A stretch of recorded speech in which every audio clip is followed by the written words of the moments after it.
Hey, what is going on, guys? Today I am sharing with you my review and impressions of the PXN V9 wheel. Before this video starts, I would like to thank PXN for sending me this wheel for review. I am allowed to say whatever I think, and there is some good with this wheel, but there also is a lot of things that I think it can improve on, but I will delve all into that in this video, and I'll give you my thoughts on whether I think you should pick it up or not. Now let's get into some general information on the PXN V9. This wheel comes in at $200 USD on Amazon. It comes with a 3-pedal set, a 6-speed manual shifter, as well as the wheelbase itself. This wheel is a bungee cord wheel. Well, I don't know necessarily if it's using bungee cords, but it does not have force feedback. It does have a vibration motor that will give you road details depending on what game or sim you are playing, but no general force feedback, so it is quite hard in more sim-focused games to catch things like oversteer. The wheel also comes with mounting hardware for both the wheel and the shifters, and the pedals have an extra flip-out base so you can rest your heels. Now, I'll be formatting this video going over both the positives and the negatives. I like to start positive, so that's how we're going to do this. And the first big positive is for $200. This is probably going to be the only wheel that you're going to buy that is going to come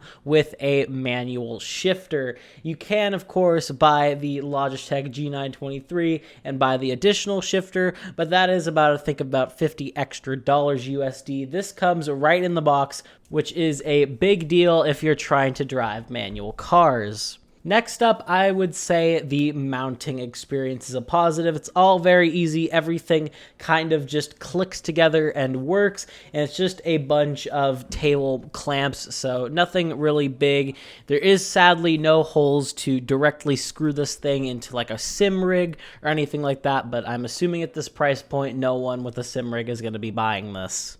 Another one is this wheel's compatibility is compatible with PS3, PS4, PS5, Xbox One, Xbox Series consoles, PC, and even the Nintendo Switch. No matter what you are playing racing games on, it is pretty much a guarantee that the PXN V9 will work with it.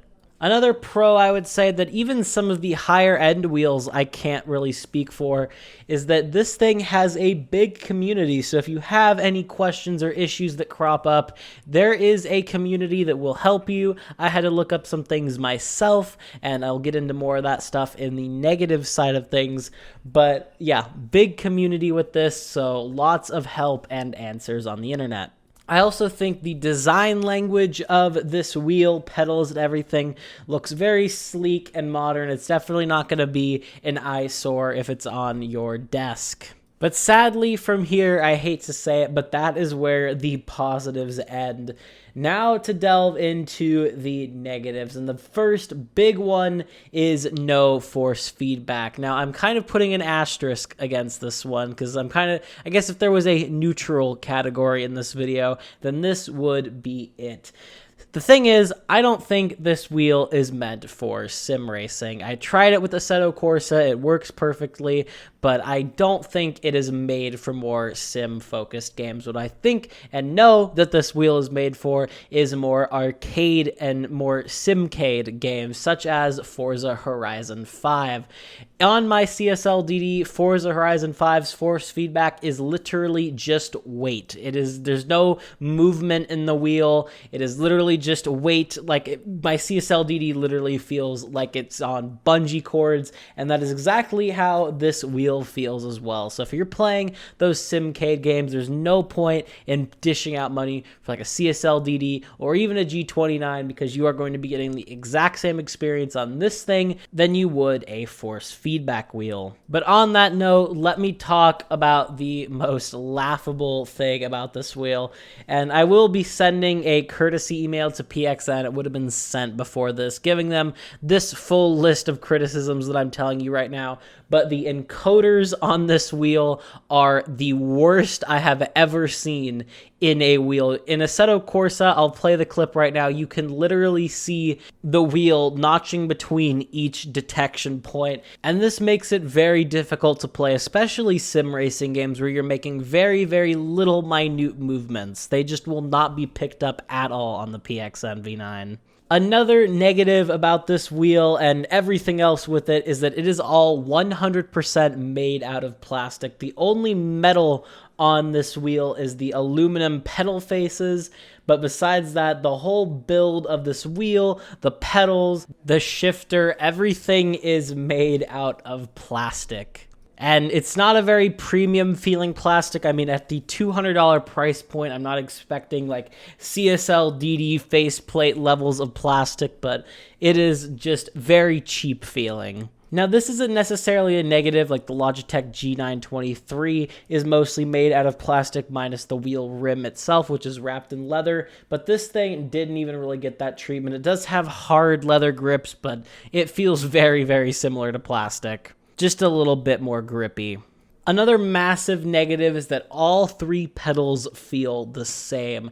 The brake especially has the exact same resistance as a throttle pedal, and if you've ever driven a real car before, you will know that that is definitely not realistic. On my CSL pedals, the throttle is very easy. I can literally push it down with a single toe. But the load cell pedal, which I will be making a review on soon, the 60 kilogram load cell pedal literally takes my whole leg to push down if I want to get like 70% power and get full braking force. So also being able to push the brake down completely with a toe is definitely not a good place to be at. At the very least, I felt like they could have put a little bit of foam like my now clutch pedal has, used to be brake pedal, and it would have made it feel a lot better. And the foam is like literally probably less than $1 to put in there. So like, come on, PXN, what are you doing?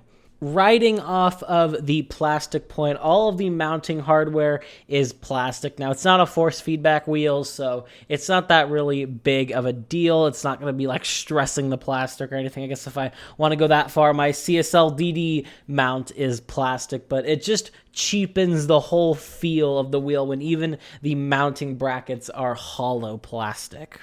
The next negative is that this thing needs an app to function, a cell phone app. You need to download the PXN V9 app, and I could not get this wheel to work on Forza Horizon 5 or Assetto Corsa for that matter until I had that app installed. Also, I'm pretty sure it's called X input. It's whatever the one is opposite from what it ships with default.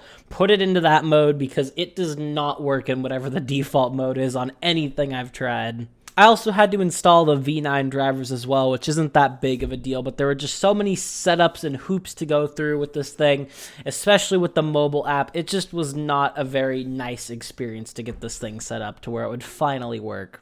Not to mention, in both Forza Horizon 5 and Assetto Corsa, I had to individually rebind every single action.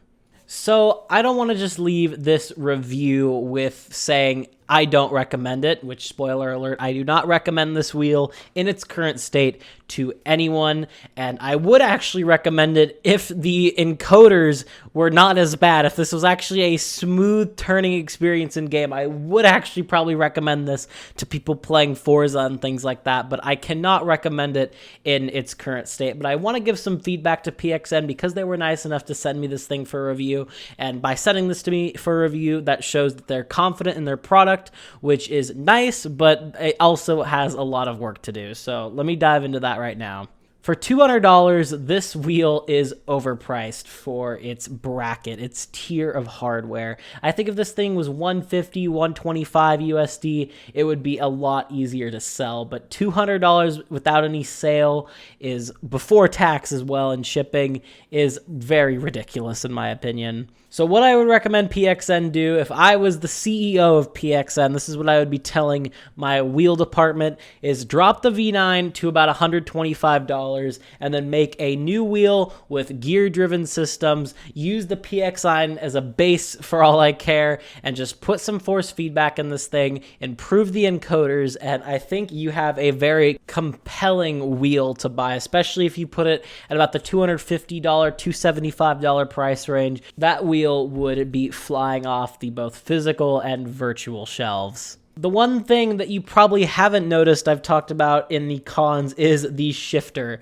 Please keep it. This is honestly the best thing that comes in this package. It is very, very similar to the Logitech one. The Logitech one is a little bit nicer quality in terms of materials, but fundamentally it works the exact same, and it is actually really nice. I don't have any complaints with it. So keep the shifter, throw it in as a separate purchase if you want to, but definitely, if you can, try to keep it in, because a force feedback wheel, even if it had like 1.5 Newton meters of torque, even if it was lower than the Logitech G29, just coming with that shifter and maybe a little bit of foam behind the brake pedal as well, you would have a very, very good bang for your buck wheel. So yeah, that's all I have for you guys today. If you did enjoy, a like and a sub would mean a lot. Thank you once again to PXN for sending me over this wheel, and thank you for your guys' support, because without you, sponsorship deals like this would not happen. So thank you for watching, and I'll see you all in the next one. Have a good one, guys.